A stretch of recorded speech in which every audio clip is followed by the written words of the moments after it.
कुछ ही दिनों में वो दिन आने वाला है जिसका शिव भक्त बेसब्री से इंतजार करते हैं। मैं बात कर रही हूँ शिवरात्रि के त्योहार की।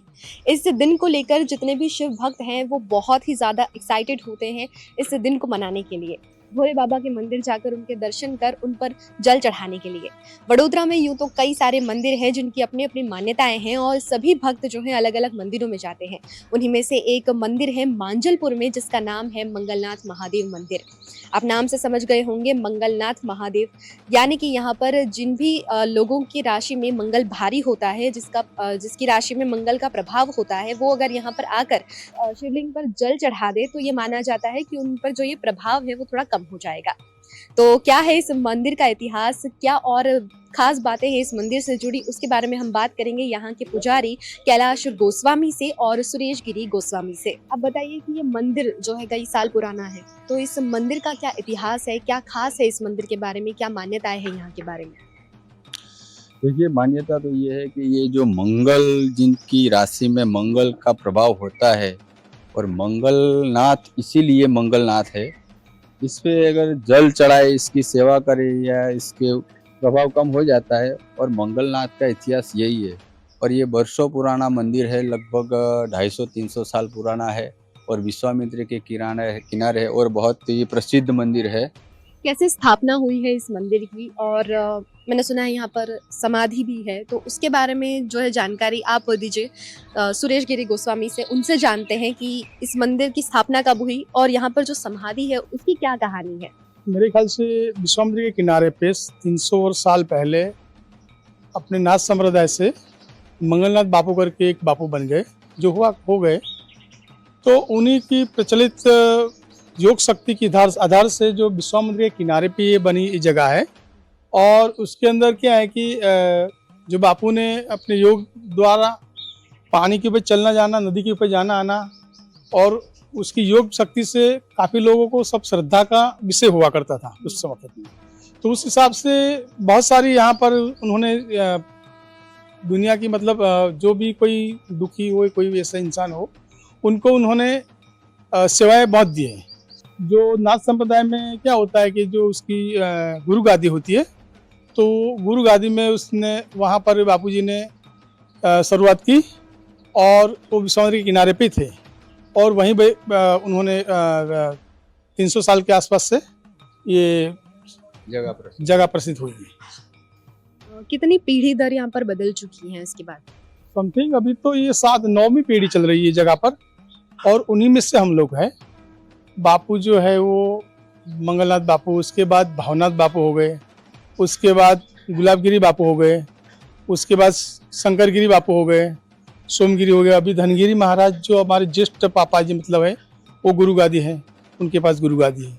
और यहाँ 365 दिन के अंदर कहीं ना कहीं सांस्कृतिक प्रोग्राम होते, जैसे भजन कीर्तन होना, फिर एक प्रकार का जो अन्नदान का जो भंडारा बोलते हैं, जो कोई पब्लिक आते जाते हैं, और उसके लिए ये भी सेवाएं है हम लोग करते हैं। जो ये मंगलनाथ बापू हो गए, उनके दरमियान में क्या है कि अपने गायकवाड़ शासन में महारानी चिमनाबाई हुआ करती, तो उसी के अपने कुछ इस प्रकार की चर्म रोग की बीमारी थी, जो उन्होंने कुछ सुना कि ये बापू मंगलनाथ बापू बहुत दयालु हैं और वो ये जो कुछ तकलीफ है वो मिटा भी देते हैं।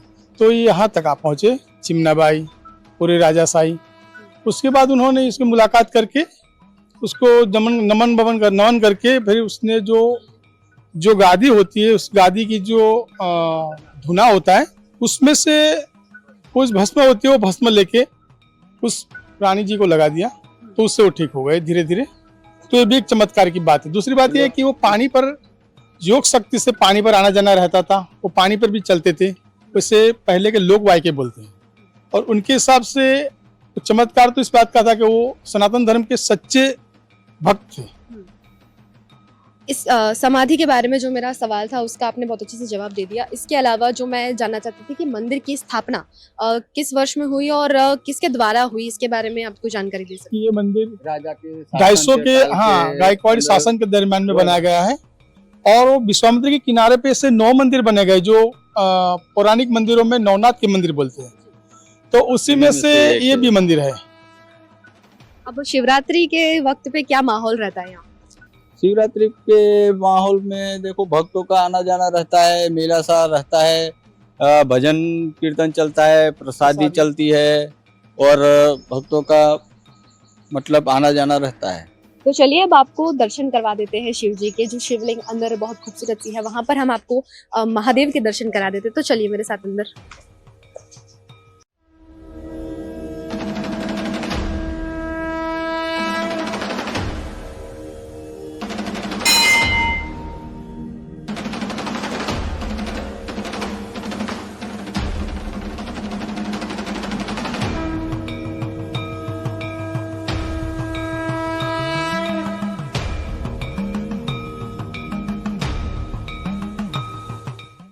अब मंदिर के ठीक सामने हम एक जगह पर आकर बैठे हैं। इस जगह के बारे में भी मैं जानना चाहूंगी कि इस जगह के बारे में थोड़ी जानकारी दीजिए। देखिए ये जो 300 साल पहले जो संत थे, जो दिव्य पुरुष थे, ये उनका स्थान है, गुरु गादी है। उनको यहाँ पर ये बैठे, ये धूना जो अभी प्रचलित है, यहीं पे धूना रमा के वो बैठते थे और यहीं बैठकर वो मतलब जो रोगियों की सेवा करते थे और यही धुने से लेके जो भस्म लेके जो लगाते थे और दर्द जो दुख दर्द जो मिट जाते थे, ये वही जगह है। जब 300 साल पुरानी जगह है और ये जो है वहाँ मतलब वीरान जंगल में तब वो बाबा यहाँ बैठते थे। यहाँ पर एक बेर का पेड़ था और पेड़ के नीचे बैठे थे और पेड़ के नीचे बैठकर ही ये सेवा करते थे और अपना ध्यान करते थे, भगवान का भजन करते थे। के बाद में इस वक्त कोई है यहाँ पर जो इस स्थान पर बैठता हो? हाँ, अभी है ना, हमारे जो बड़े पापा है मतलब उनको अभी नियुक्त किया है गुरु गादी। जो वंश जैसे बोलते हैं ना, अपना वंश परंपरागत, उसी तरह से यहाँ अभी 7वें गुरु जो है वो अभी यहाँ विराजमान है, लेकिन वो रहते हैं अभी दूसरे गांव। जब भी कोई प्रसंग होता है, कभी कोई कीर्तन होता है वगैरह होता है कोई, तो वो आके बैठते हैं, ऐसा है। यहाँ पर मंगलनाथ बापू जो जिस स्थान पर बैठकर लोगों की सेवा करते थे उसके बारे में हमने आपको जानकारी दे दी, और उसके ठीक सामने जब उन्होंने समाधि ली तो वो समाधि जो है यहाँ पर मेरे पीछे आप देख पा रहे होंगे, इसके बारे में भी हम जानेंगे पुजारी जी से। जब बापू अपना अंतिम अवस्था में थे, तब बापू की इच्छा हुई कि अभी मुझे अपना ये शरीर त्यागना है और त्याग करना है, मुझे परलोक जाना है, परम धाम जाना है। तो बापू ने फिर अपनी इच्छा से जीते जी यहाँ समाधि लेने का निर्णय लिया। अपने भक्तों को, अपने सेवकों को बताया कि अभी मैं परलोक जाना चाहता हूँ, अभी ये शरीर देह त्याग करके मैं जाना चाहता हूँ परम धाम। तो फिर बाबा ने यहाँ अपने सेवकों को बोला कि भाई मुझे इस स्थान पे अभी मुझे समाधि लेनी है, और वो भी जिंदा। तो फिर सेवकों ने यहाँ पर ये जगह पे बाबा ने बताई थी, उस जगह पे अपनी समाधि खोद कर फिर बाबा यहाँ मतलब समाधि लगा के बैठ गए हैं। आज ये 300 साल पुरानी ये जो समाधि है बाबा की, और ये इनका पर्चा उस टाइम पे बाबा ने अपने भक्तों को काशी में दिया था। काशी में बोले बाबा आप तो जा रहे हो, तो आपको हम पहचाने कैसे कि आप? तो बाबा ने बोला कि मैं यहाँ बैठा हूँ और यहाँ से मैं काशी में अब प्रमाण दूंगा। तो बोले काशी में कैसे? तो बोले बाबा ने बताया कि उस जगह पे जाके आप देखना, तो वहाँ से एक रुमाल और बेर निकलेंगे। जो बेर की पेड़ के नीचे बैठे थे, वो बेर काशी बेर जैसे बोलते हैं अपने, वो बेर का प्रमाण वहाँ जब भक्तों ने जाके देखा, यहाँ से जब अपना समाधि ले लेने के बाद, फिर बाद में भक्तों ने देखा तो वहीं पे ये जो बाबा ने बोला था वो चीज़ वहाँ मिली। मतलब भक्तों को फिर पता चल गया कि बाबा सही में वो हो गए हैं।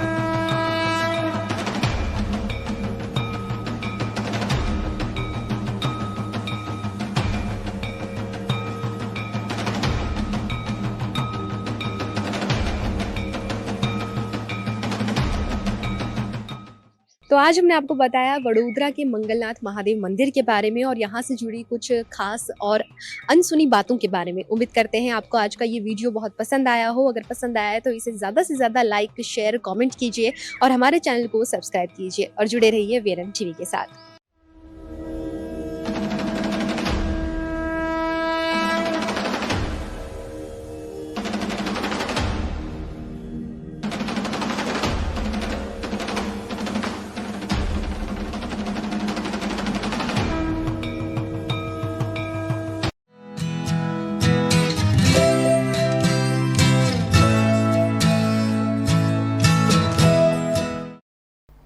नमस्कार, मैं हूं मयूरिका और आप देख रहे हैं वीएनएम टीवी। वीएनएम टीवी और हेल्थ हमेशा ही इन 25 सालों में हमने स्वास्थ्य पर खूब ध्यान दिया है, क्योंकि आपका स्वास्थ्य हमारे लिए बेहद खास है। आज फिर एक बार स्वास्थ्य से जुड़े ऐसे ही एक मुद्दे पर आपसे थोड़ी विस्तृत बातचीत होगी, जानकारी देंगे एक्सपर्ट। और क्योंकि अब हमारी लाइफस्टाइल बहुत ज्यादा बदल गई है, अब बदलती जा रही लाइफस्टाइल के साथ हम कई बीमारियों को अपने घर ले आते हैं और उन बीमारियों से कैसे आसानी से दूर रहा जा सकता है या कैसे निजात पाई जा सकती है, वो वीएनएम के जरिए आप तक पहुंचता है। आज हमारे साथ एक खास एक्सपर्ट, खास मेहमान, खास वडोदरा के डॉक्टर जुड़े हैं जो हमें जानकारी देंगे लेप्रोस्कोपी सर्जरी पर। मेरे साथ है डॉक्टर पंकज खंडेलवाल। सर, बहुत बहुत स्वागत है। Thank you. Doctor Pankaj Khandelwal के बारे में मैं आपको बता दूं, आदिक्यूरा हॉस्पिटल से हैं और जीआई, बेरियाट्रिक और लेप्रोस्कोपिक सर्जन हैं। पिछले कई सालों से वडोदरा शहर ने इनकी सेवाओं का लाभ लिया है और इसीलिए आज जब मैं लेप्रोस्कोपिक सर्जरी के बारे में कुछ जानना चाहती हूँ, मुझे लगा कि जरूर हम उनसे बात करें। थोड़ा सा बेसिक से शुरू करती हूँ, क्योंकि मुझे पता है जो सवाल मेरे मन में आते हैं वही सवाल आपके मन में भी आते हैं।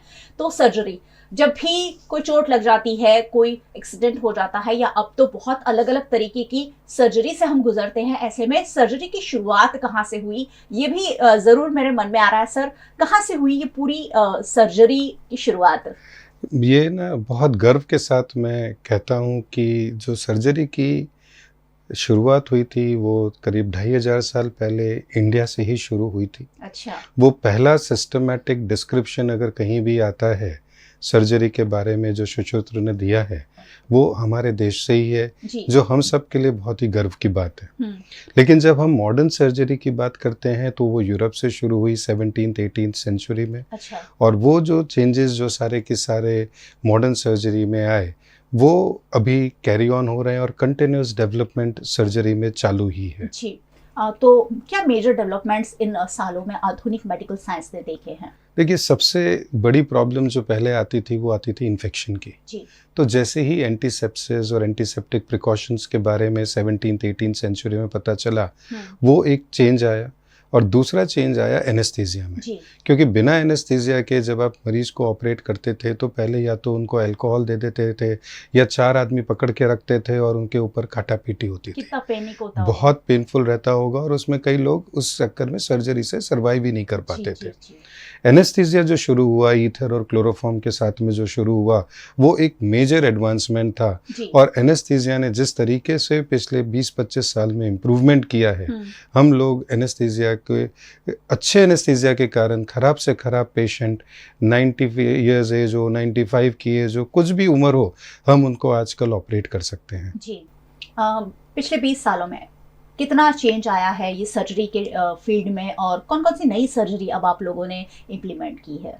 देखिए, ये जितनी भी सर्जरी पहले होती थी ना, ये सारी ओपन करके लंबे कट्स रख के होती थी, जिसमें दर्द ज़्यादा होता था, रिकवरी में टाइम लगता था, इन्फेक्शंस की डर होता था और कॉम्प्लिकेशंस बहुत होते थे। अब करीब 25 साल पहले लेप्रोस्कोपी शुरू हुई और जो लेप्रोस्कोपी का जो रिवॉल्यूशन आया है, तो उसमें छोटे छोटे होल्स में अलग अलग जगह पे सारी सर्जरीज होने लगी हैं। और दूसरा जो हमको मेजर फ़ायदा जो मिला है वो मिला है टेक्नोलॉजी से। टेक्नोलॉजी का जो डेवलपमेंट है, कैमराज में जो इम्प्रूवमेंट है, जो हमको इक्विपमेंट मिलते हैं अब काम करने के, और सिर्फ सर्जरी के लिए नहीं, इवन एनेस्थीसिया के लिए जो हमको इक्विपमेंट मिलते हैं वो इतने अच्छे हैं और उनकी क्वालिटी इतनी अच्छी हो गई है कि अब हम ज़्यादा अच्छे परफॉर्म कर पाते हैं। जी। आधुनिक मेडिकल साइंस के पास अब बहुत सारी टेक्निक्स है और उन्हीं में से एक है लेप्रोस्कोपी, जिसकी वजह से अब ऑपरेशन बहुत आसान हो गए हैं। एक सर्जन होता है सर, जब एक ऑपरेशन कर रहा होता है उसके लिए कितना आसान हो जाता है लेप्रोस्कोपी सर? देखिए, जब हम हमारे नॉर्मल आँख से देखते हैं कोई भी चीज़ को जी और हम कैमरे से देखते हैं, अब आप सब लोग देखते हैं कि मॉडर्न कैमरा कितना माइन्यूट चीज़ें दिखाता है। जी छोटे-छोटे से जो इंसेक्ट होते हैं वो कितने मैग्नीफाइड हमको अच्छे से दिखते हैं। जी उसी तरीके से जब लेप्रोस्कोपिक कैमरे से मैं ऑपरेट करता हूँ, तो उस समय पे जो सारे अंदर के ऑर्गन्स होते हैं, ब्लड वेसल्स होता है, इतना मैग्नीफाइड 10 टू 12 टाइम्स मैग्नीफाइड दिखता है। जी जी तो हम लोग ज़्यादा प्रिसाइज सर्जरी कर सकते हैं और ज़्यादा परफेक्ट सर्जरी करते हैं। और टेक्नोलॉजिकली जो एडवांस इक्विपमेंट आया है उससे हम कोई भी जगह पे काटें तो ब्लीडिंग नहीं होती है। तो इस तरह के इक्विपमेंट और कैमरा दोनों हमको बहुत मदद करते हैं। जी तो अब इसीलिए सर्जरी आसान हो गई है क्योंकि आधुनिक टेक्निक का उन्हें सपोर्ट मिल रहा है। सर पेशेंट के लिए कितना फायदेमंद होता है? पेशेंट के लिए देखिए, हर आदमी को सर्जरी से डर लगता है, बिल्कुल। 2 कारण से, दर्द और जान। जी अब लेप्रोस्कोपी से जब हम करते हैं तो वो एक मिनिमल एक्सेस सर्जरी हो जाती है, तो दर्द काफ़ी कम हो जाता है। जी। पेरी ऑपरेटिव भी अच्छा, आदमी जल्दी घर जा सकता है, जल्दी काम पे जा सकता है।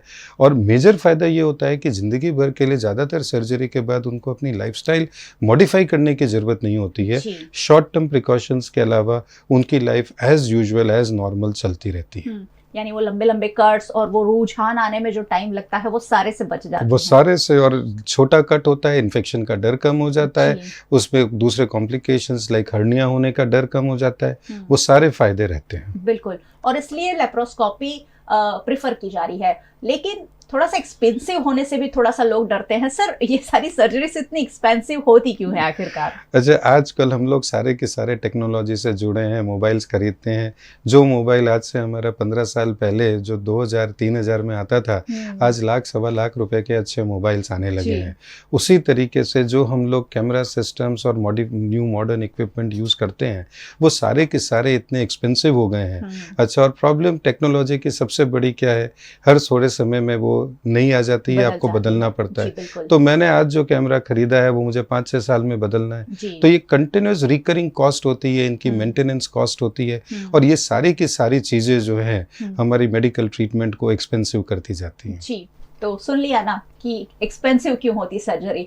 अक्सर हम डॉक्टरों पर ये आरोप लगाते हैं कि ये डॉक्टर बहुत महंगे हैं, लेकिन आधुनिक टेक्नोलॉजी और आधुनिक मेडिकल साइंस का जब आप लाभ लेते हैं तो जो एडवांसमेंट होते हैं, तो एक्सपेंसिव अपने आप चीज़ें, जब बाकी चीज़ें भी एक्सपेंसिव हो रही है तो मेडिकल साइंस और मेडिकल फैसिलिटी भी एक्सपेंसिव होना लाजमी है। अब लेप्रोस्कोपी की बात हो रही है तो कौन कौन सी सर्जरी हो सकती है, ये भी एक बेसिक सवाल है। सर कौन कौन सी सर्जरी को आप लेप्रोस्कोपी से कर सकते हैं? देखिए, आजकल वैसे देखें तो ज़्यादातर सर्जरीज लेप्रोस्कोपी से हो सकती हैं।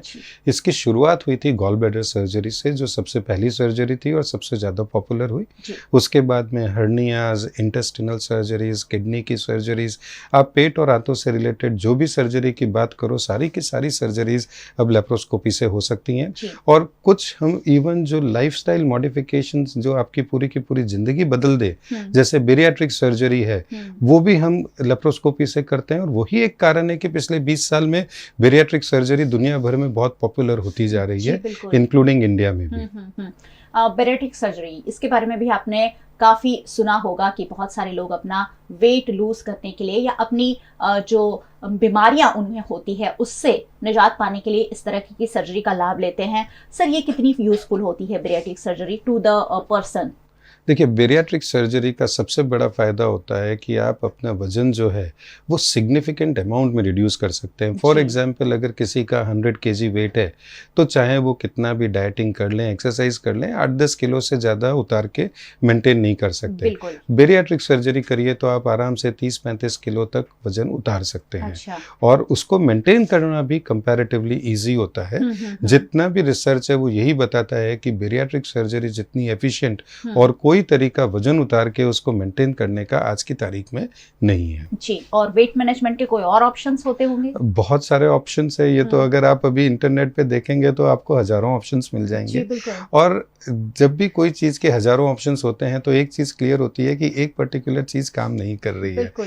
शुरुआत हम करते हैं डाइटिंग से, सेकंड आता है एक्सरसाइजेस, तीसरा आता है मेडिकेशन, जी। चौथा आता है एंडोस्कोपिक प्रोसीजर्स होते हैं जिसमें हम स्टमक के अंदर बलून रख देते हैं। अब वो बलून या तो 4 महीने रहता है या 1 साल तक भी रखा जा सकता है। अच्छा। तो उससे वेट लॉस मिलता है, लेकिन जैसे ही बलून निकालते हैं ज़्यादातर लोगों का फिर वेट रिगेन हो जी जाता है। जी जी। कुछ दूसरे एंडोस्कोपिक प्रोसीजर्स भी हैं जो एंडोस्कोपिक गैस्ट्रोप्लास्टी करी जाती है। अगेन इन सब के जो लॉन्ग टर्म जो रिजल्ट्स हैं वो बहुत ही ज़्यादा अच्छे नहीं है। शॉर्ट टर्म में सब में आपको वेट लॉस मिलेगा और रीजनेबल वेट लॉस मिलता है। यानी बेरियाट्रिक सर्जरी आप काफी सक्सेसफुल बता रहे हैं, तो क्या एडवांटेजेस है सर? किस तरह से एक पेशेंट को फायदा हो सकता है अगर बेरियाट्रिक सर्जरी करवाते हैं? देखिए, कई बार लोगों को ओबेसिटी के साथ में डायबिटीज़ होता है। अब जब हम बेरियाट्रिक सर्जरी करते हैं तो लोगों का डायबिटीज़ भी मिट जाता है। ये डायबिटीज़ जो मिटता है वो 5 साल के लिए ऑलमोस्ट 80% लोगों में और 10 साल के लिए ऑलमोस्ट 50% लोगों में चला जाता है। जी। अब डायबिटीज़ जैसे बीमारी से छुटकारा मिल जाए तो वो बहुत बड़ी चीज़ होती है। दूसरा, लोगों को कमर का दर्द, knee pain, because of weight ना वो चल पाते हैं, ना मूवमेंट कर पाते हैं और एक नॉर्मल लाइफ जी नहीं पाते। वजन उतर जाएगा, ये सारी की सारी प्रॉब्लम्स उनकी कंट्रोल में आ जाती हैं या मिट जाती हैं, उसके बाद में वो एक नॉर्मल लाइफ जी सकते हैं। तीसरा जो अभी सबसे इम्पोर्टेंट फैक्टर है, बॉडी इमेज एक बहुत इंपॉर्टेंट चीज़ हो गई है। वो हमने वेस्ट से इम्पोर्ट करी हुई है और बॉडी इमेज अगर कोई ओबीज होता है तो उसके साथ में थोड़े psychological disturbances, depression and lack of confidence बहुत कॉमनली देखा जाता है। अब जब आप वेट लूज कर लेते हैं, लोग एज स्मार्ट एज अदर्स दिखने लगते हैं तो उनका कॉन्फिडेंस लेवल सोसाइटी में जीने का, तो और उससे उनकी पूरी की पूरी सक्सेस इन लाइफ पे फर्क पड़ जाता है। तो एक लाइफस्टाइल पूरी की पूरी बदलती है। अच्छा, कुछ साइड के फायदे भी होते हैं, जैसे कैंसर होने की संभावनाएं उसमें कम हो जाती हैं और दूसरी छोटी मोटी और बीमारियां भी हैं जिससे इसमें आराम मिल जाता है। जी, तो बेरियाट्रिक सर्जरी के काफी सारे फायदे हैं। फिजिकल फायदे तो है ही, लेकिन मेंटली भी काफी लोग अलग महसूस करते हैं, क्योंकि जब आप 100 किलो के हैं और अचानक आप 60-70 किलो के हो जाते हैं तो बहुत सारे चेंजेस लाइफ में भी आते हैं। सर, इसका कुछ दुष्परिणाम भी सामने आते हैं कभी कभी कोई पेशेंट में? देखिए, कोई भी चीज़ ज़िंदगी में किसी को ना नुकसान के बिना नहीं मिलती। हर चीज़ आप लेंगे तो कुछ फ़ायदे हैं तो उसके साथ कुछ नुकसान हो सकते हैं। उसी तरह से बेरियाट्रिक सर्जरी में सर्जरी के बाद आपको डेफिशिएंसीज आ सकती हैं, लेकिन वो हमको मालूम है कौन सी होती हैं। तो कैल्शियम, B12, D3 अगर आप सप्लीमेंट लेते रहो तो आपको कोई प्रॉब्लम नहीं आती है। कुछ लोगों को minor issues like acidity, constipation temporarily आते हैं शुरुआत में आफ्टर द सर्जरी, बट उसके अलावा कोई मेजर लॉन्ग टर्म कॉम्प्लिकेशंस नहीं देखे जाते। बेरियाट्रिक सर्जरी एक्चुअली इतनी नई नहीं है। 1968 से यूएसए में बेरियाट्रिक की जा रही है। अच्छा। और ये पहले ओपन करी जाती थी। तो 1999 तक साल के 10,000 ऑपरेशन होते थे। 1999 के बाद एक बार जब से लेप्रोस्कोपी शुरू हुआ तो इसके नंबर्स बढ़ के पिछले साल उन्होंने ऑलमोस्ट 2,80,000 ऑपरेशन किए हैं।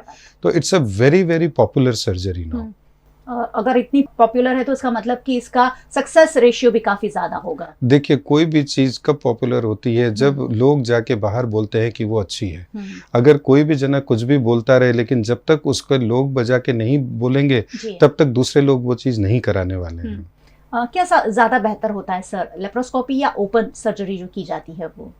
देखिए, आज की फास्ट लाइफ में किस जने के पास में टाइम है कि वो 10 दिन अस्पताल में पड़ा रहे, महीने भर घर पे आराम करे? बहुत ही मुश्किल है। और जब आपको मालूम है कि लेप्रोस्कोपी से हम ना खाली आपको फास्ट रिकवरी दे रहे हैं, दर्द कम हो रहा है, लेकिन आपके कॉम्प्लिकेशंस भी काफ़ी कम हो जा रहे हैं, तो आज की तारीख में कोई डाउट नहीं है कि लेप्रोस्कोपी जहाँ भी पॉसिबल है वहाँ ओपन से बेटर है। लेकिन यस, कुछ संजोग होते हैं कि जब आप लेप्रोस्कोपी नहीं कर सकते, उस सर्कमस्टेंस में अगर डॉक्टर अपना जजमेंट लेके ओपन करते हैं तो वो पेशेंट के वेलफेयर और वेलबींग के लिए होता है। तो वो एक ऐसा एस्पेक्ट है जो एक्सेप्टेबल है। जी। और मेरे मन में एक सवाल ये भी आ रहा है कि कौन सा एज ग्रुप है जो अब बेरियाट्रिक ज्यादा पसंद करता है? क्या बड़े उम्र के लोग ही करवाते हैं या अब यूथ भी इसे प्रेफर कर रहा है? देखिए, आप देखें तो यूथ ज़्यादा प्रेफर करता है कॉस्मेटिक रीजन से, और वैसे देखें तो हम लोग न्यूबॉर्न बेबी से लेके 95 ईयर ओल्ड तक सब में लेप्रोस्कोपी कर चुके हैं। तो लेप्रोस्कोपी के लिए कोई एज ग्रुप नहीं है। अच्छा, न्यूबॉर्न बेबी में भी क्योंकि अलग-अलग जगह से आपको करनी पड़ती है ये। तो यंगेस्ट हमने जो करी है was few days old, oldest किया है 95 ईयर ओल्ड। तो आप कोई भी रेंज ऑफ एज में आप ये सर्जरी कर सकते हैं।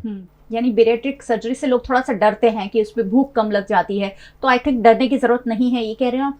हाँ, लेकिन बेरियाट्रिक सर्जरी नॉर्मली हम जिस एज ग्रुप में एडवाइस करते हैं जी, वो होता है after 15, preferably after 18 okay, and before 70। अच्छा, तो 18 टू 70 के बीच में विदाउट एनी थिंकिंग आप ये चीज़ करा सकते हैं। जी, अगर आपको 14 टू 18 के बीच में कराना है तो उस पर स्पेशली आपको डिसीजन लेना पड़ता है टीम जी। फॉर्म करके। और उसमें कोई पर्टिकुलर वेट आप करते हैं कि इतना हो तभी आप उसे प्रीफर करें?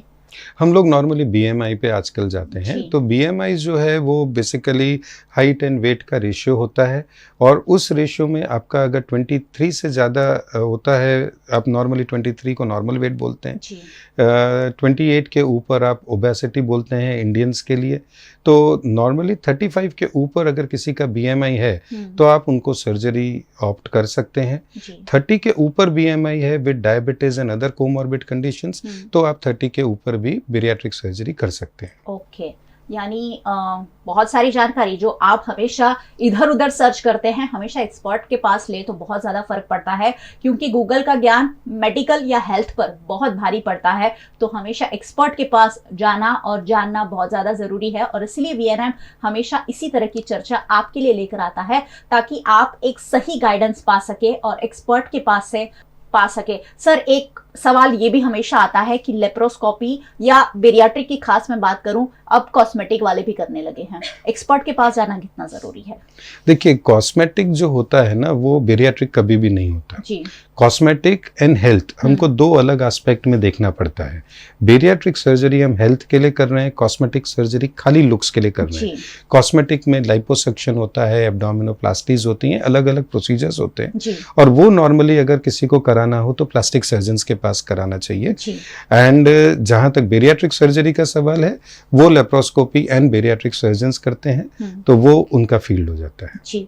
और एक एंड नोट संदेश अगर हमारे व्यूअर्स को आप देना चाहें? जहाँ तक हो सके किसी को सर्जरी की ज़रूरत नहीं पड़नी चाहिए, पर अगर सर्जरी की ज़रूरत पड़ती है और लेप्रोस्कोपी अगर पॉसिबल है तो वो बेस्ट ऑप्शन है। एंड किसी को बेरियाट्रिक सर्जरी की भी ज़रूरत नहीं पड़नी चाहिए, इसलिए अपनी लाइफस्टाइल मॉडिफाई करें, डाइट का ध्यान रखें, रेगुलर एक्सरसाइज करें, एंड जहाँ तक हो सके एक हेल्दी लाइफस्टाइल को अपनाने का प्रयत्न करें। तो हमसे बात कर रहे थे डॉक्टर पंकज खंडेलवाल, जो आदित्य हॉस्पिटल के जीआई, बेरियाट्रिक और लेप्रोस्कोपिक सर्जन है। सर, बहुत बहुत शुक्रिया आपका हमसे बातचीत करने के लिए। Thank you for the invitation. और बहुत बहुत शुक्रिया आप सबका हमारे साथ जुड़ने के लिए। वैसे आपको हमेशा ही जुड़ना है, क्योंकि हम यहाँ उन्हीं मुद्दों पर चर्चा करते हैं जो आपके लिए जानना जरूरी है। आप हमें YouTube पर देख रहे हैं, वीएनएम का YouTube चैनल अगर अब तक सब्सक्राइब नहीं किया है जरूर कर लीजिए, क्योंकि यहाँ ऐसे ही मुद्दे हम चर्चा करते हैं। वीएनएम का फेसबुक पेज है जहां आप हमें देख रहे हैं, तो शेयर जरूर कीजिए। ये सारी बातें ऐसी है जो आपके दोस्तों और रिश्तेदारों तक पहुंचना भी जरूरी है। आप हमें OTT प्लेटफॉर्म्स पर देख रहे हैं, डेली हंट, वोडाफोन टीवी, जियो टीवी और जियो टीवी फाइबर 498 नंबर के चैनल पर वीएनएम को 24 घंटे लगातार देखा जा सकता है। देखते रहिए वीएनएम, जुड़े रहिए वीएनएम के साथ। नमस्कार।